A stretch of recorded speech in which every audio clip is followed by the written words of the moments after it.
Come on and shine, shine, shine. Las Vegas, shine your light on me. Welcome to Las Vegas Tonight. Join award-winning host Dale Davidson as he interviews the most remarkable people you'll find in the entertainment capital of the world. You'll meet entertainers, sports figures, newsmakers, community and business leaders, and people just like you with stories that'll touch your heart. Now, here's Dale Davidson. Welcome to Las Vegas Tonight. I'm your host, Dale Davidson. Each and every episode, we do our very best to bring you fascinating guests, often from Las Vegas. Well, we were right on both scores this time. He's a fascinating guest, and he's from Las Vegas, or lives here. That's originally from Florida. Rouzard, who's the Community Engagement Director for Americans for Prosperity. Yes, thank you, Dale, for having me. Thanks for coming on. We appreciate it. Thank you. We're here at Freedom Fest, which is an appropriate place for you to be. Yes. At the Paris Hotel in Las Vegas. Yes. An annual convention, I guess. Huh? Correct. Tell me, first of all, why did you come to Freedom Fest? Well, as Community Engagement Director with American for Prosperity, we're one of the, if not the largest, grassroots organization advocating freedom. And so where we find organizations, businesses, and individuals all under one roof, there's nothing better than Freedom Fest. Oh, that's a wonderful thing, yeah. Let's talk a little bit about your personal life. I said you grew up in Florida, right? Yeah, that's right. And what brought you to Las Vegas, Nevada? So both my parents are originally from Haiti. They both immigrated here to the U.S. for better opportunities. Those who don't know where Haiti is located, it's the poorest country in the Western Hemisphere. Yeah. So although you have the people who are strong-spirited, hard workers, when it comes to economic opportunities, very lacking. So they took the risk, came here to the U.S., they met, they married, they had 5 kids, raised 6. I was one of those 6 kids, very, very blessed to have been raised by parents who always advocated that they came to the country to take advantage of the opportunities to create a better life for their children so that their children can have better opportunities to make a life for themselves. Yeah. And I am a prime example of that because in my town of Immokalee, Florida, it is the 10th poorest town and city in Florida. Really? It predominantly is immigrants who come from different countries, work the farm fields to provide for their family. Right. Graduate top 10 of my class. I got a full-ride scholarship to UNLV to play football. And in 2005, I came to Las Vegas with 2 suitcases before City Center was built, before a lot of things were demolished. Graduated, and I got to say, as I said earlier, Dale, Las Vegas is truly one of the fewest cities that have an entrepreneur spirit like no other. The great state of Nevada is very, very business friendly. And given that I've always had an entrepreneurship appetite, I said, you know what, this is where I'm going to make a life for myself. So I joined American for Prosperity 2 years ago when I found out that they were advocating the very same principles and ideals that I've always stood on, which is freedom, liberty, and economic prosperity. So I'm excited to be here at Freedom Fest. That's great. We're excited to be here at Freedom Fest to advocate that, and more importantly, to change the hearts and mind of those who are attending. Young people, it's a challenge to talk to young people about many issues, but right now they seem to be trending often toward socialism or toward real liberal government-controlled economy. What do you say to a younger person, somebody in college, younger than you are now, who says, I don't believe in that. I think the government should have more control and take care of us and that sort of thing. What do you say to them? One thing is we definitely do a really good job and being involved in the realities of the situation in the world, which is acknowledging what we're facing today. There are a lot of people, particularly young, as you said, individuals who are graduating college, who have been given dreams and goals. And so when the moment comes to where they're not claiming those opportunities at the speed or the timeline that they ideally would like to, they become very vulnerable to things such as socialism, government to do for you, and things of that nature. Free this and free that. Free this and free that. And so it's always very refreshing when you're able to break away from the party labels, when you're able to break away from the income levels and you really focus in on more of the principles a lot of young people actually realize they don't want to pass the bill on to the next generation. Yeah. Which is what free does. That's wise, because it's going to be their kids. Correct. You know. Correct. Yeah. And so nothing in life is free. Yeah. And so when we go down more on the principle of understanding how and what government is and how it's supposed to function per our Constitution, but more importantly, the principles of freedom, Right. People start to take a step back. And that's what I like to see, and that's why we continuously grow our grassroots base with young people, Right. because they realize, yeah, you can give me the hamburger today, but if I owe you, 6 months of work in 2 weeks, I don't think that's going to happen. So Right, we yeah, do a really good yeah. job in showing the exchange for that. Okay. Do you think there's been an educational disconnect on economics and civics in like the high school level or the junior high level? Are these kids being taught the basic principles of democracy and Constitution and all that sort of thing? Well, I won't make a blanket statement because every community is different. There's communities that have those type of curriculums that do great. There's communities that have them and don't do great. Yeah. I think the biggest thing, convey it. Oh, I see. And Okay. so when we're able to assist them in helping them convey it, then they become more entrenched in advocating it. What kind of programs do you advocate then? Do you go into the schools? Are you invited into the schools? So there's many things that we do. We are invited into the schools. We actually put on events that empower the communities, whether it's bringing an expert in a particular field, or more importantly, if it's going to an actual event and partnering up with organizations that, like Freedom Fest here, right? Oh, okay. Where there's people who are yearning for information, Yeah. yearning to hear something refreshing. And so we work with all in the community to do right and none to do wrong. Okay. And so when it comes to freedom and liberty, I mean, we're all over. Yeah, and you got a lot of boots on the ground here. Yeah. Your green shirts, I was telling you before we rolled tape here, it's like, how do I get to the bathroom? Yeah. Where do I go to get That's something right. to eat? That's Where right. can I get a Coke? Your people right. were all over it, That's you it. know, so that's good. It. So that's part of what it is, flood the area with people, and then you have an opportunity to start a conversation, and you can talk about freedom and liberty and economic prosperity and things like that. Yeah, correct. Yeah. That's a real good system. How long has the organization been in existence, and what kind of results have you seen in the past few years? Since the mid-early 2000s Okay. up until now, we have seen significant change. One of the things that I really admire about our organization is we have a challenge culture. So we're always talking about being creative, Okay. and looking for new ways to maximize what it is that we're trying to accomplish in the community, Okay. towards our goals.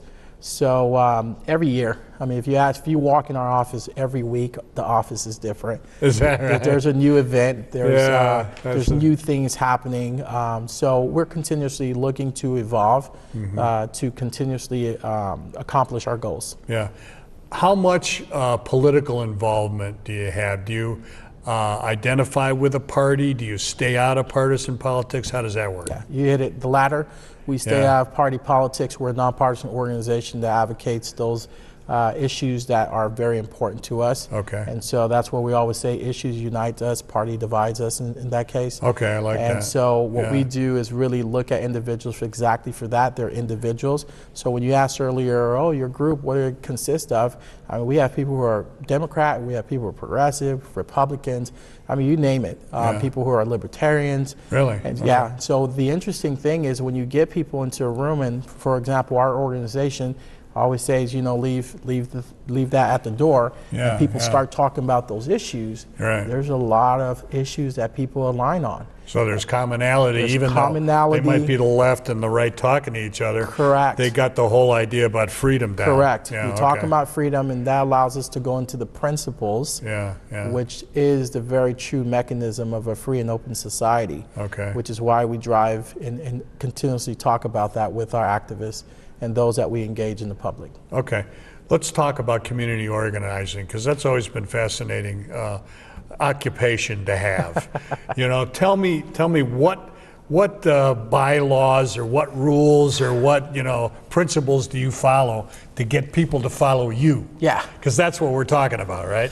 persuasive ability and that sort of thing? Yeah, the community is exactly that. It's a body of people that agree on a particular thing, and that which they agree, they discuss it and they strategize and they implement respectful protocols and boundaries to help them accomplish that goal. Okay. And a timely manner. To what I said, Frederick Douglass said it best, you know, we're willing to unite with all to do right, none to do wrong. Yeah. And that does require you to understand no one's perfect in terms of no one's going to be 100% identical to you. Right. And that'd be everybody. That would be everybody, right? And we just want to make sure that when we do talk to people, we look for those common issues that we can work together to make effective change in the world. Yeah, that's really impressive. So from a concrete standpoint, then do you, during the year, like plan a calendar? These are the events that we think we want to get involved in. These are the ones that maybe we want to initiate. These are ones we want to partner with. I mean, how does that work? Yeah, so given that we're dealing with the community, we do have different dynamics we deal with. Of course, you want to plan out, and we do a lot of events that we plan out. But of course, issues arise, new partnerships come up, opportunities come up that you don't want to miss. And so you have to be also fluid and transient to capitalize on those opportunities. So yes, to answer your question, yes, in every direction. It's a matter of us being able to maximize our capabilities in the community when the opportunity presents itself. Okay, that makes sense. Do you want to partner with any particular kind of group, or does it matter? Are you just looking for community leaders and then it doesn't matter kind of where they're at? Correct. Okay. And I've always said, lead by example. Playing sports and football. I was the spirit captain on the team. Oh, that's great. So I'm more of a person that it's not just being vocal, it's about having the actions, aligned with the words. Yeah. And so a lot of times people come in initially identifying as one thing, but then when they get to learn who you are and what you're about and they see the consistency, sometimes that influence tends to then allow them to say, that's something I can implement in my life. I kind of like that. Yeah. And they take that and, start to change That's it within interesting. themselves. So the approach here is the more we have dialogues with different groups, the more we share our ideals and principles. You never know what ears might be open, and with those ears open, what heart might change. Yeah. If that heart might change, you never know what life in person could change the world. That's the truth. You must get involved with lobbying on issues, right? We unfortunately have to register as a lobbyist. I found out that even if you're going in there to talk about freedom, you have to register as a lobbyist. So yes, that is What's correct. that like? I've never been a lobbyist, so I don't know what it's like, but it looks like it's kind of a tough racket. Before I was with American for Prosperity, I've actually been engaged in grassroots work. Oh, have you? Just on my own accord since 2011. Okay. And so it was interesting to see that even in my spare time, I really fought for Uber. I fought for other things that I felt individual rights were very strong on. Oh, good for you. It's interesting to see how you can go in there and meet with someone and say the same thing, but now that you work for a nonprofit, you still have to go in and actually say that you work for a nonprofit, and because you're speaking on an issue, you have to register. So, and when you have that type of title, some people treat you one way, others treat you another. Really? Yeah, because it can be good or bad? It could be good or bad. Okay, yeah. For me, I just look at it as I'm just an individual here to talk to you, and hopefully this information can share, that I share can change your heart and life. And then persuasiveness is an important part of that, but then there's politics, right? I mean, they have their base, they have their people that believe certain things. Sometimes you can, talk till the cows come home, and you can't bring them around. Right. It's tough, isn't it? Yeah, it's tough. So we always look to inform people with as much information necessary to allow them to make a well-rounded decision. That's always good. Wiz, we have a brief break to engage in some capitalism here, sell some products. We're Wiz Rouzard, who's a well-spoken community organizer with Americans for Prosperity. and we'll be back with Wiz in just a couple of minutes. Hello, I'm Dale Davidson. I hope you're enjoying Las Vegas tonight. The guests we've had on the program are wonderful examples of Christians who take seriously Christ's command to love one another. In addition to the hundreds of television stations across the United States now carrying our show, we have been presented with the outstanding opportunity to bring these inspiring stories to people around the world. An international satellite network in the Russian and Ukrainian languages has asked us to provide them with episodes to be broadcast to millions. To make a gift to support this very special effort, please send your check or money order to Dale Davidson Ministries, 9030 West Sahara Avenue, number 255, Las Vegas, Nevada, 89117. To use your credit or debit card, call 702-480-3989. Thank you, and God bless you. Drawn by the lights, glamour, and opportunities in Sin City, they come from all over the world, searching for their chance to be a pretty woman, a success, or maybe just to have a better life. Be somebody. What happened after they got here is literally changing the world. From the story of Tommy Scott, a former gang enforcer turned Christian evangelist, to the Hookers for Jesus Outreach Ministry, to the heart-wrenching story of Arturo Martinez and his heroic act of forgiving the man who assaulted and murdered his wife and 10-year-old daughter. Las Vegas Tonight presents an extraordinary depiction of Las Vegas as a city of transformation, from Sin City to Vegas Saints. Las Vegas Tonight, from Sin City to Vegas Saints, a collection of true stories of transformation, people whose lives were transformed, and people who are now transforming the world. The Lord has made it possible for our show, Las Vegas Tonight, to thrive. We've produced well over 300 episodes telling the remarkable stories of Christians who have set out to change the world for the better. It's my honor to lead this ministry. As the founder of Dale Wynn Davidson Ministries, I'm commanded to be a good steward of all the donations our partners have so generously provided to us. As you can imagine, it takes a great deal of money to keep this program on the air in the United States and around the world.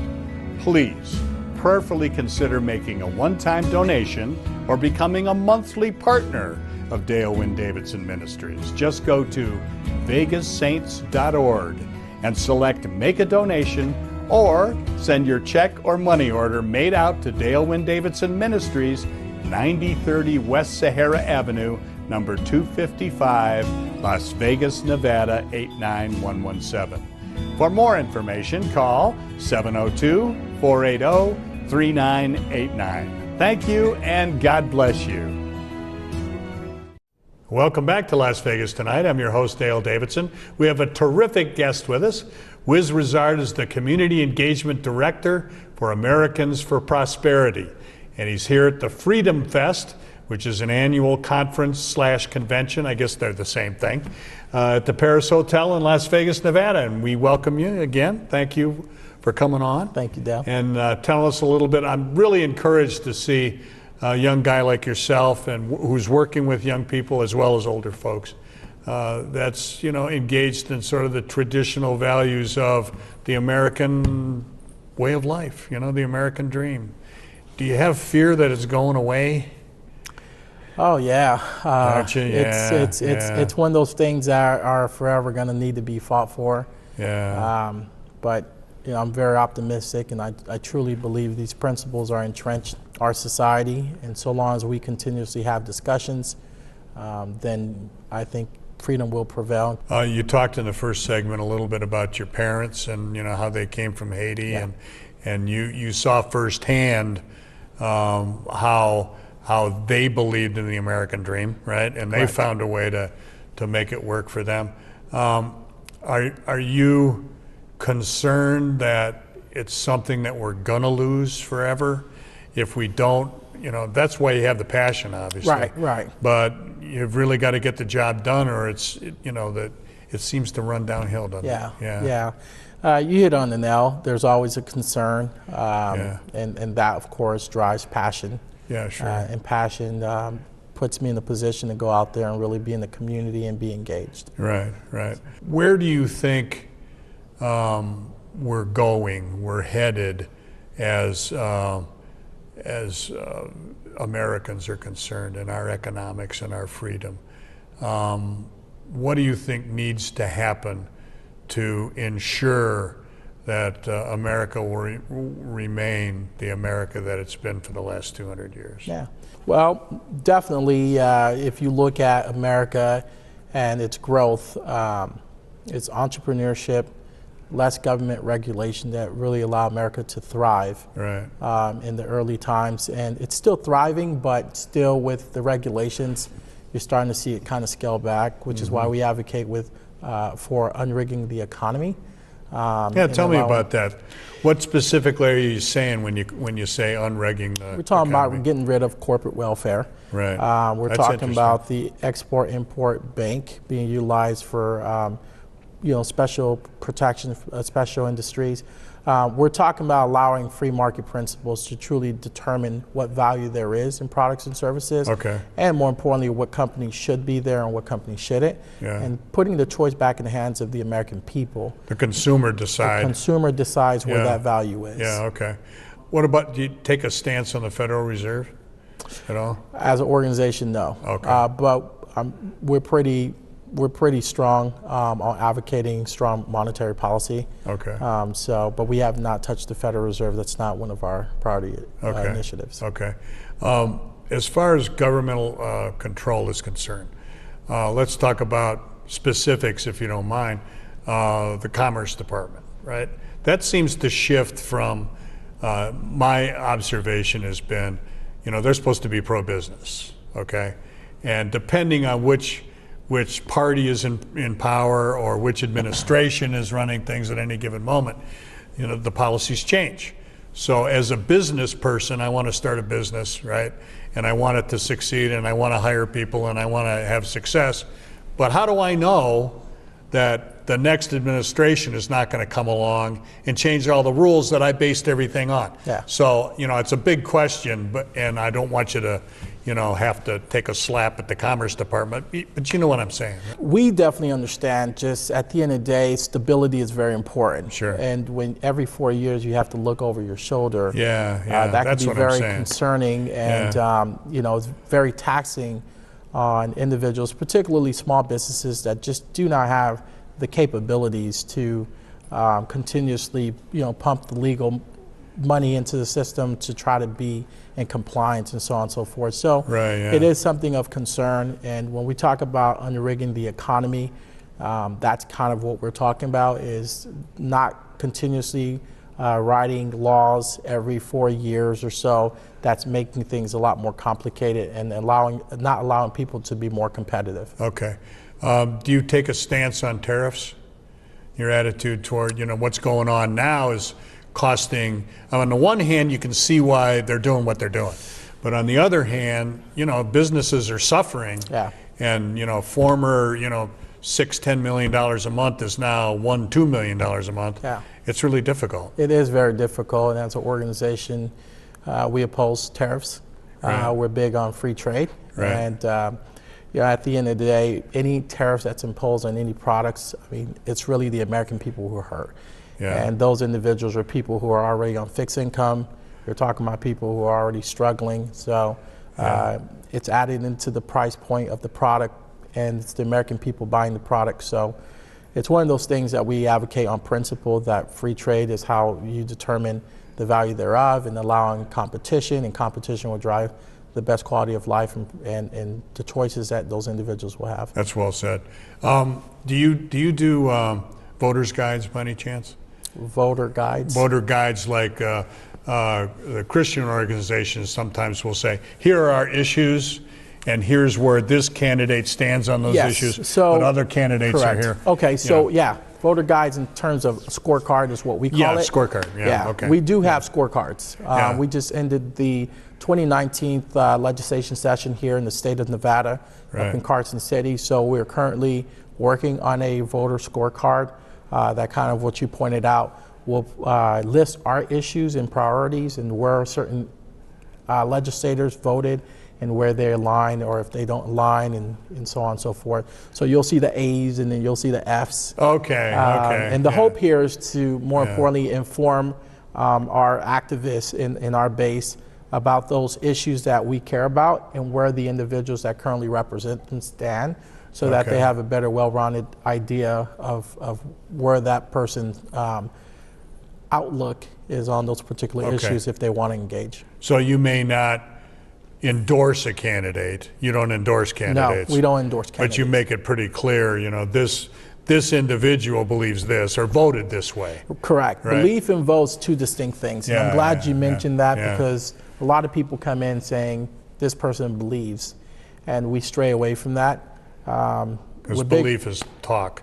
Correct. Right. We're big on free speech, where we advocate openness and toleration, but what we do keep individuals, particularly legislators, accountable to is the actual vote. Now that action as a representative is something that we do take strongly into consideration. That shows where you are. How do you feel about the last session here in Nevada? It was kind of tough, wasn't it? It was tough. It was tough, but the best part there was people, regardless of what side of the aisle you stood on, when it came down to the issues, really, really worked well with each other. Did they? And we were really happy to see both parties come together on certain issues like criminal justice reform to make effective change in the state. Yeah. What's your attitude on criminal justice reform? You think it's absolutely necessary? It is absolutely necessary when you look at the state of Nevada and what we're spending. And going back to individual rights, due process, which you talked about the values of what makes us Americans. We got a lot of people in prison. Well, you talk about freedom and liberty, and you look at a system that really deprives people, not because they're guilty, but because they financially don't have the ability to prove their innocence. These were concerns of ours. And so our organization took a stance and said, you know, we have to definitely, you know, join this fight. And when we join it, we're going to drive our principles, because if we can drive our principles on these issues and make effective change, people will understand what does it mean to be American. And that is respect and understand and uphold individual rights to where everyone is treated equally under the law, regardless of your skin color, regardless of your income, regardless of your religion. The law applies to all. Now, grassroots, you know, I love seeing grassroots organizations and watch them work. I think, this is just my opinion, I think we're going to get more done nationally at the state house level than we ever are in the U.S. Senate and U.S. House. You know, I don't know what's going on back there in D.C., but it's impossible. And I mean, I know you guys have an office right there and you lobby them, but what the heck is going to happen there, you know? I've always said if you can predict D.C., then you should go down there and predict the weather, the lottery, and everything else, because you said it best. I mean, what makes our Constitution amazing is the fact that there's a lot of voices and there's a separation of power. And there's checks and balances that just requires the process to be a little bit more strenuous, so that if there's effective change to be made, it can be made in the right way, in the most effective, efficient way. But yeah, we're continuously in DC, and I mean, your guess is as good as mine. But I know I wake up every day just fighting the right fight, and that's advocating those principles. You know, the dynamics there are complex. You know, I understand that, but there is a I want to die on this hill mentality. You know, that really makes it difficult. And you know, if you're it seems to me it's a little easier on the state level and the local level, only because you know people better. You know them as individuals, and as a community organizer, that's your strength. You know, because you can talk to people. And you know, you get to these federal levels and, you know, this other kind of stuff, it's just almost impossible, isn't it? Even when you look at, you know, our Constitution and you look at elections, I mean, that's what's amazing about it, is the fact that we are a United States of America, and powers are reserved to the state, which was not given to the federal government. There's checks and balances there. And then more importantly, you have, you know, as a community, you have your municipalities and people who closely are living in your communities that can represent you. It just makes it so much more effective for people's voices to be heard. And I think that's the most important component there. Yeah, otherwise, to be U.S. Senator from California, who do you represent? Millions and millions of people, and you don't know but 1% of them. Correct. And that makes it really difficult. So what you're doing is very powerful. Yes. Yeah. What impresses me the most about you is obviously the study you've done on the American system, not only of capitalism, but did you get that at UNLV? Did the Runnin' Rebels teach you this, or did you get it all on your own? I mean, you learn quite an amount in college. Yeah. What was your major? Journalism and media studies with the minor in marketing. So I would have to definitely say my family, my mother and father, working very hard, kind of sharing with us the difference between outcome and opportunity, that America guarantees opportunity and not outcome. And that just shows every day that you wake up and you pursue your dream and your goals, it's not guaranteed. And there are risks that are, part of that process. But if you keep working hard and you believe in yourself, then the chances are that you'll be successful. And then that drove me into the principles. And then I love Frederick Douglass. I heard you quote him. I came across, he was a great man. He was a phenomenal person. I mean, to teach himself how to read and write. For him at the time that the country was in a place where African Americans were not even considered a part of the system, yet an individual. For him to be in those conditions around him, and yet the virtues of freedom and liberty still entrenched in his heart, to where he literally kept it above his head as a north compass to keep reminding him during his own faults what he was continuously pursuing. I mean, generations like myself, to read his memoirs and autobiography, literally understand when we look back in time what great sacrifices he was making to preserve a principle that's true to all of us. And that's what makes us American, is the fact that we love and advocate freedom and liberty, respect individual rights, and more importantly, understand that openness and toleration and differences is what makes us better and greater. Well, you can't say any better than that. That was well done. Why don't you take a minute and, if you want to address the camera, you can. Tell folks how to get in touch with you, website, telephone number, whatever, because obviously we need to get as many people involved in your group as possible. Yes, for those of you located in the state of Nevada, we have 2 offices, one in Reno, Nevada, and one here in Las Vegas. I'm the Community Engagement Director for the Las Vegas, Nevada office. Our office is located at 2880 Meade Avenue, Suite 360, Las Vegas, Nevada 89102. Our website is AmericansForProsperity.org. And for those of you who want to email me or want more information, my email is WROUZARD@AFPHQ.org.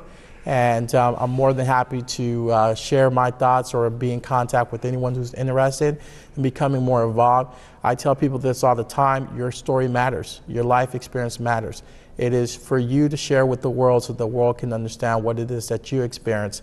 And when people understand what you experience, then they understand what it is that we are fighting for, which is everyone individual rights, advocating the ideals of freedom, liberty, and economic prosperity. Thank you.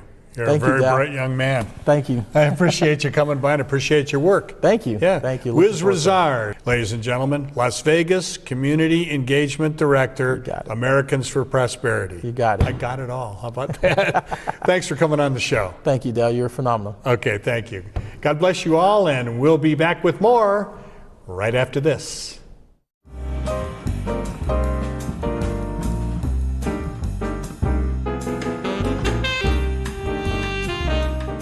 A potential audience of more than 50 million people is reached every week by Las Vegas Tonight. To keep the important message of Christ's love on the air, we need your prayers and financial blessings. Please send your tax-deductible gift to Dale Davidson Ministries, 9030 West Sahara Avenue, number 255, Las Vegas, Nevada, 89117. For a donation of $25 or more, we'll send you a copy of Dale Davidson's new book, Las Vegas Tonight, From Sin City to Vegas Saints. You'll love these inspiring stories of Las Vegas Christians who are changing the world. Or donate to the ministry, or order Dale's book by going to vegassaints.org. That's vegassaints.org. or call us today at 702-480-3989. That's 480-3989. God bless you. Drawn by the lights, glamour, and opportunities in Sin City, they come from all over the world, searching for their chance to be a pretty woman, a success, or maybe just to have a better life. Be somebody. What happened after they got here is literally changing the world. From the story of Tommy Scott, a former gang enforcer turned Christian evangelist, to the Hookers for Jesus Outreach Ministry, to the heart-wrenching story of Arturo Martinez and his heroic act of forgiving the man who assaulted and murdered his wife and 10-year-old daughter. Las Vegas Tonight presents an extraordinary depiction of Las Vegas as a city of transformation, from Sin City to Vegas Saints. Las Vegas Tonight, from Sin City to Vegas Saints, a collection of true stories of transformation, people whose lives were transformed, and people who are now transforming the world. The Lord has made it possible for our show, Las Vegas Tonight, to thrive. We've produced well over 300 episodes telling the remarkable stories of Christians who have set out to change the world for the better. It's my honor to lead this ministry. As the founder of Dale Wynn Davidson Ministries, I'm commanded to be a good steward of all the donations our partners have so generously provided to us. As you can imagine, it takes a great deal of money to keep this program on the air in the United States and around the world.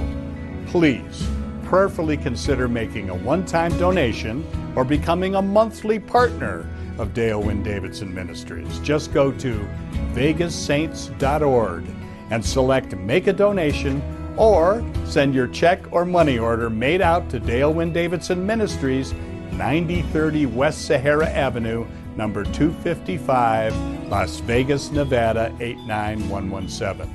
For more information, call 702-480-3989. Thank you, and God bless you. Welcome to Las Vegas Tonight. I'm your host, Dale Davidson. Each and every week, we try to bring you fascinating guests. Well, we've outdone ourselves this time. His name is Dr. Hyrum Lewis. He is a professor of intellectual history at BYU in Idaho. And we're going to talk about Christianity. We're going to talk about how the West developed under Christianity, I hope. I got a couple of questions in that area. And Hyrum was kind enough to join us here at Freedom Fest in the Paris Hotel in Las Vegas, Nevada. He's going to be a speaker. And thank you so much for taking the time. We appreciate it, Hyrum. Dale. Nice to be here. Yeah, nice to meet you in person. Yeah. Tell me a little bit about your background. Where did you grow up? I think you said Oregon, huh? That's right, yeah. Yeah, tell us what that was like. Yeah, I grew up in Eugene, Oregon, which is, of course, a college town. And it is. And then I... The Ducks, right? You got it, yeah. Duck fans are obnoxious, though, so I'm not much of a fan myself. The uniforms are kind of obnoxious, I got to tell you, you know? So that's right. Yeah. But when I turned 18, I went on a mission, graduated from BYU in Provo. Did graduate work at the University of Southern California. So okay. My doctorate, and then I have had visiting positions at Skidmore College in Albany, New York, and then Stanford University in Palo Alto. Oh, that's great. Yeah, and now I'm at BYU, Idaho, and just love it there. Oh, yeah, and you're going to stay there, you think? Oh, I think so. Oh, it's a great place to raise a family. Tell me about your family. I got a wife named Sunday, and 5 kids. Wow, congratulations. Thank you. You look like you're not that tired. You should be. My wife carries more than her fair share of the burden. Yeah, oh, that's wonderful. Yeah, she's tell us about intellectual history. What is it? So a lot of people divide the realm of history and divide all of human activity into 3 domains. So you might talk about cultural, economic, and political. Okay. So intellectual, so political, obviously, we're talking about armies, we're talking about tanks, we're talking about police officers, right. and politicians. When we talk about economics, we're talking about economic entities, we're talking about Walmart, manufacturing, the tech sector. Okay. When we talk about culture, we're talking about ideas. We're talking about the way people think, what people value. And religion obviously falls in the realm of culture. Sure. So intellectual history then is a subset of cultural history. It's kind of the articulated ideas. It's the high-level ideas advanced by intellectuals. Okay. So intellectual history, subset of cultural history. I focused on 20th century thinking. Oh, that's interesting. That's interesting. Let's talk about the early 20th century. Sure. That was the beginnings, really, of America becoming a superpower, which came about in the second half of the 20th century. What role did religion play during the 20th century in the United States? What a lot of historians say is for a long time there was this idea, they called it the secularization thesis, that as societies advance technologically, that religion naturally goes down and down. The idea being that God is like Santa Claus. You grow up, you stop believing in Santa Claus. You grow up, you stop believing in God.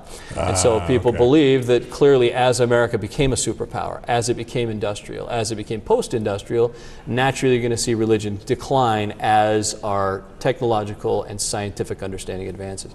It's simply not true. Right. That has been shown to be false overwhelmingly. There's not a single historian of religion that I know of that would agree with that thesis. So what you see instead is you see a general upward trend in religiosity. We're actually more religious today, believe it or not, than we were in the 1700s. That's encouraging. I think. Is. Yeah. It is. Yeah. We've seen a downtick, as you probably know, in the last generation. Yeah. But you see ups and downs. There's a general upward trend and little dips here and there within it. So the ups, the big ups, they call Great Awakenings, which I'm sure you're aware of. Sure. So in the 1740s, you have the first Great Awakening with George Whitefield, Jonathan Edwards, fellows like that. Right. And second Great Awakening in the 1810s and 20s, and then a third Great Awakening, and this is what we're talking about here, in the 20th century. Right. And so America's rise to superpower status, its greatest moments of growth economically and technologically, happened when we were having this third Great Awakening, coincided with it. So this idea that religion and science are opposites and somehow in competition is just historically nonsense. Yeah. They've actually gone together, and America's greatest rise has happened as religion grew. That's not just true of the 20th century. You think what was happening in the 1740s. So the Enlightenment, right? All right, yeah. Founding fathers and more Newtonian science and things like that. And people say, yes, finally science to displace religion. But in fact, the big religious awakening coincided with our great scientific awakening. Yeah. And in the 1820s, same thing. A lot of scholars trace America's kind of an upward trajectory economically to the 1810s and 20s. You get the telegraph, you get the first railroads during that era, you get the market revolution. Sure. And these things are all happening coincident with the second Great Awakening. So every time you have a Great Awakening, you have a great scientific awakening too. In my opinion, God dispenses his glory and knowledge and wisdom upon us in all realms, religious realms. And that's wonderful to hear. And so in the third Great Awakening, really at the turn of the 20th century, right? And into the 20th century. Most people would trace it, usually associate a figure with a Great Awakening. Right. So with the Great Awakening in the 1740s, Whitefield was the big celebrity preacher. Right, yes. In the 1810s, you had a guy named Charles Grandison Finney, and then in the 1950s, Billy Graham. And so a lot of people say the Great Awakening, we see a huge rise in religion in the 1950s. Billy Graham is kind of the figurehead of that big movement. Right, that's interesting. Where do you see the Billy Grahams of the world coming from today? Do you believe that there is going to be another single figure, or is media divided enough and is it difficult enough to bring America together that you can find another preacher like Billy Graham? Well, that's interesting. I have long ago, as a historian, the more you study history, some people say the further you look back, the better you're able to predict the future. I just don't think that's true. The more you realize how futile it is to predict the future, because especially as an intellectual historian, looking at intellectuals all making predictions, all certain this was going to happen, and they've all been wrong. Yeah, 100%. So knowing what the future is going to do. But I would say, I do see some trends as far as hunger goes, and what I see a desire for more and more is a post-partisan America. Not that we won't have two political parties. I think we always will, and I think we always should. I like the two-party system. But people are so ideological about their party affiliation. Right now they sure are. Yes, and so I think if there was going to be a fourth Great Awakening, which I assume there will be, I think some kind of post-partisan figure would have to emerge. I think Billy Graham did that pretty well. Yeah. He was an advisor to, as I understand it, every Republican president of the late 20th century, every Democratic president. They all that's welcomed him to the right. White House. And it's not that he didn't have From political Truman on, views. really, Correct. Yeah. Eisenhower, he was a fan of. Nixon, he was friends with. Bill Clinton, he was friends with. Somebody who can walk that post-partisan line. It doesn't mean they won't have political opinions, but they will try to keep those muted and try to see the good on both sides of the political divide as best they can and have that kind of charitable spirit. I think there's a hunger for that in our age of hyper-partisanship and tribal hatred. Following up on that, would you say, I've never seen the divide with religion and politics as strong in my lifetime as it is right now.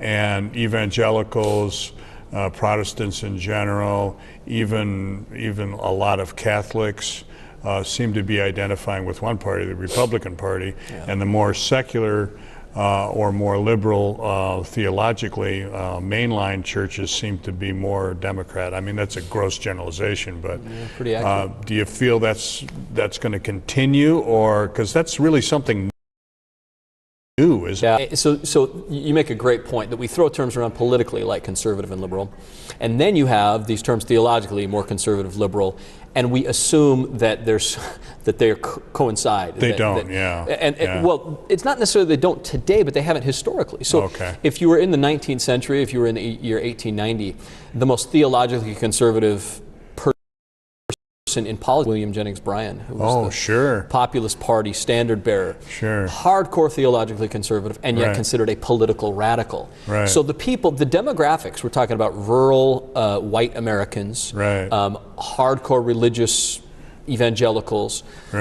You can say they were religiously conservative, but they were the most politically left-wing people That's in interesting, America. isn't it? Yeah, that is. So this is a strange moment in American history. Populists, really. That's what they call themselves, Yeah. And I guess you could say we've come full circle, right? Because people talk Donald Trump was a populist, and yet he got a lot of evangelical votes too. But these alignments switch quite frequently. And one scholar, I wish I could remember her name, but she recently wrote a book pointing out that the reason tribalism and partisan hatred has gotten so angry is because so many of our alignments and so many of our identities have now coincided. It used to be that you have your political identity, I'm a Democrat, and then you have your religious identity, I'm a Catholic, and then you have your kind of rural versus urban identity, and they would all overlap in different ways, and now they've become more unified. That's interesting. They've kind of melded together, if you will. They all coincide. If you're, like you say, if you're religiously conservative, then political conservatism seems to grow naturally out of that, and it wasn't always the case. And so you can, when you have all your identities bound up in one group, it's much easier to feel like the other side is the other side. Whereas before it's,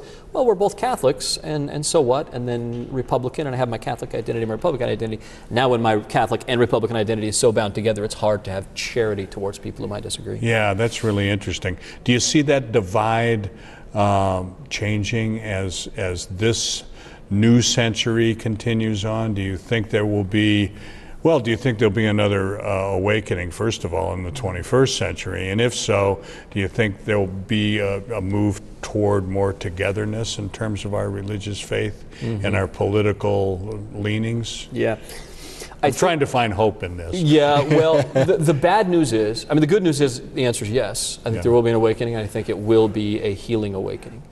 The bad news is I think it would require some major traumatic event to cause it, because all our previous awakenings have been accompanied by trauma. The Great Awakening, the Third Great Awakening, I'm thinking most recently in the 1950s, you had the country went through in many ways, the two most traumatic events in its history. It went through the Great Depression, and then it went through World War II, and those events were of such magnitude and had such an impact on America that largely brought people around and said, we lost our way. We became too materialistic. We became too focused on things that weren't ultimately important. And I think when we have something the magnitude of a world war and the threat of Nazi takeover, it refocuses you towards higher, deeper things. Right now we're in such a narcissistic moment where our concerns are how many likes we get on Facebook and these little things and binge watching Netflix.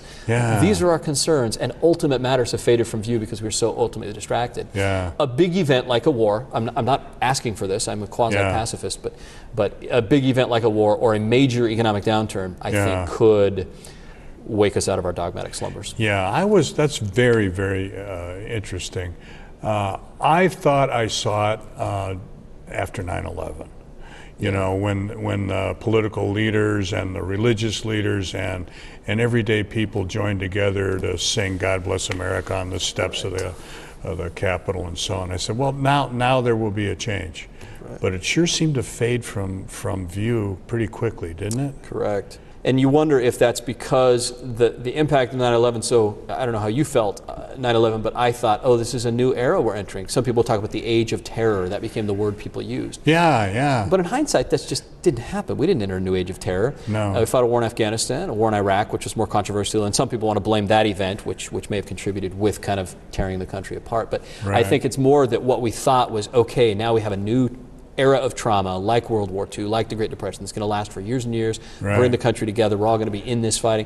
And after 9/11 happened and then there wasn't really a follow-up attacks, Islamic terror seems to be on the back burner. Yes, so I think it didn't turn out to be the major world-changing event that we thought it would be. Wow. I want to give you an opportunity to talk a little bit about your book. It's called "This Is a God." There is a God. Oh, I'm sorry, no I can't problem. Read. There is a God. How to Respond to Atheism in the Last Days by Hyrum Lewis. First of all, how can we get the book? Yeah, it's on Amazon. So just there you go. There. And I'm going to need to let you go because you're heading over to C-SPAN to the book show, and you'll want to talk about it. But briefly, if you could kind of summarize, you told me before we began taping that you sort of became an apologist by accident. That's right. And we're glad you did, because we need good intellectual apologists today.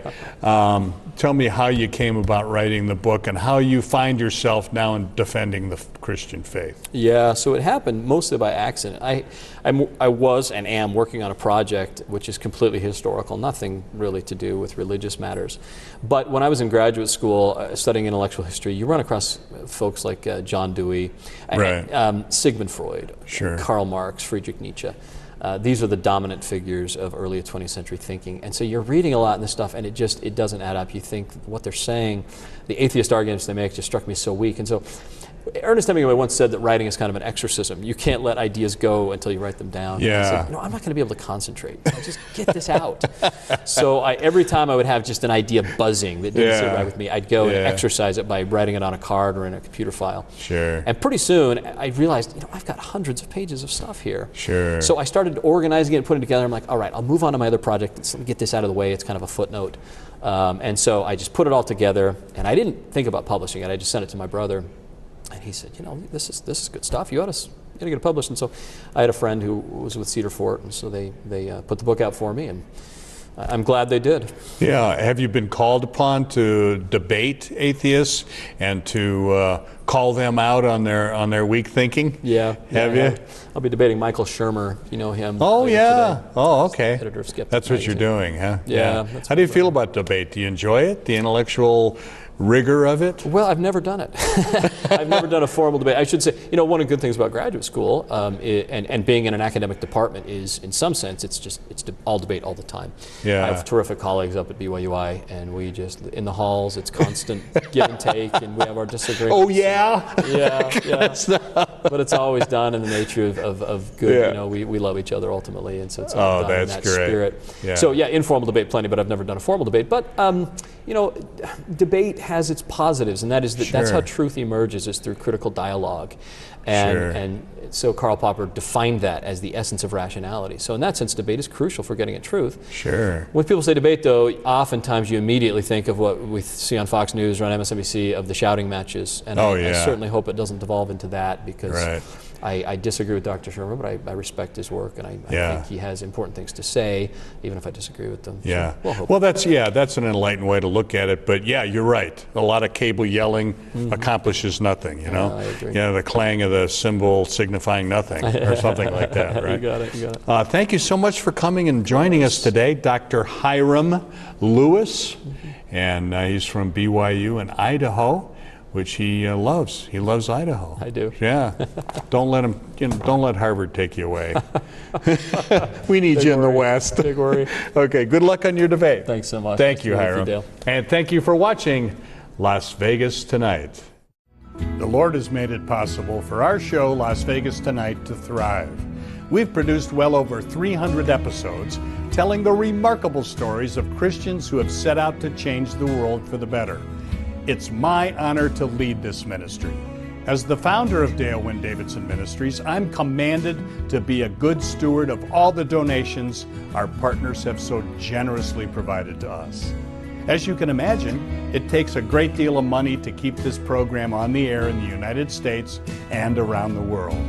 Please, prayerfully consider making a one-time donation or becoming a monthly partner of Dale Wynn Davidson Ministries. Just go to vegassaints.org and select Make a Donation, or send your check or money order made out to Dale Wynn Davidson Ministries, 9030 West Sahara Avenue, number 255, Las Vegas, Nevada 89117.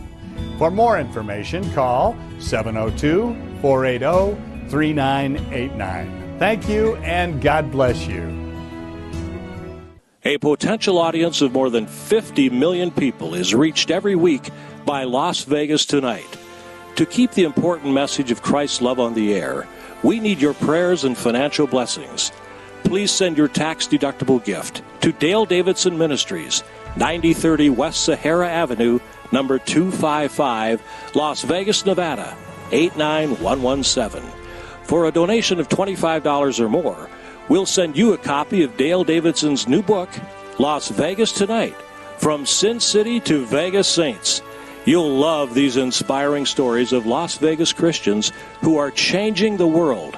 Or donate to the ministry, or order Dale's book by going to vegassaints.org. That's vegassaints.org. Or call us today at 702-480-3989. That's 480-3989. God bless you. From the story of Tommy Scott, a former gang enforcer turned Christian evangelist, to the Hookers for Jesus Outreach Ministry, to the heart-wrenching story of Arturo Martinez and his heroic act of forgiving the man who assaulted and murdered his wife and 10-year-old daughter. Las Vegas Tonight presents an extraordinary depiction of Las Vegas as a city of transformation, from Sin City to Vegas Saints. Las Vegas Tonight, From Sin City to Vegas Saints, a collection of true stories of transformation, people whose lives were transformed, and people who are now transforming the world. A potential audience of more than 50 million people is reached every week by Las Vegas Tonight. To keep the important message of Christ's love on the air, we need your prayers and financial blessings. Please send your tax-deductible gift to Dale Davidson Ministries, 9030 West Sahara Avenue, number 255, Las Vegas, Nevada, 89117. For a donation of $25 or more, we'll send you a copy of Dale Davidson's new book, Las Vegas Tonight, From Sin City to Vegas Saints. You'll love these inspiring stories of Las Vegas Christians who are changing the world. You've been watching Las Vegas Tonight with Dale Davidson. Send your tax-deductible gifts to Dale Davidson Ministries, 9030 West Sahara Avenue, number 255, Las Vegas, Nevada, 89117. Or call 702-480-3989. Thanks for watching. Social Media Shows is a production company based here in Las Vegas, Nevada. We offer these services.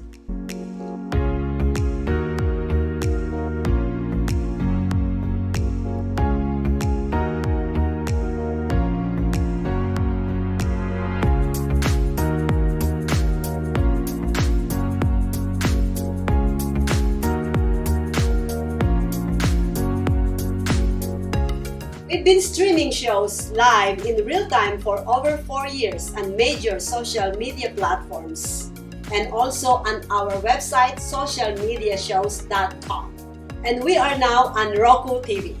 We welcome you to have your own show on our TV network. Call us 651-955-8743 or email us at admin@socialmediashows.com. Hello, everyone. This is Joseph Skoda with Social Media Shows. Well, I thank all of you for your support through these last several years, and it's been a lot of fun. We've given people a voice they never had before. Now, Social Media Shows is always collaborating with our veterans to help them do things and help out the veterans who are struggling today. And we teamed up with GI Connections, connecting veterans with resources. So please consider helping and donating to this great cause because we're always doing things for veterans. So GI Connections, Social Media Shows, and you is what makes the world a better place. Once again, Joseph Skoda, proud United States Air Force veteran.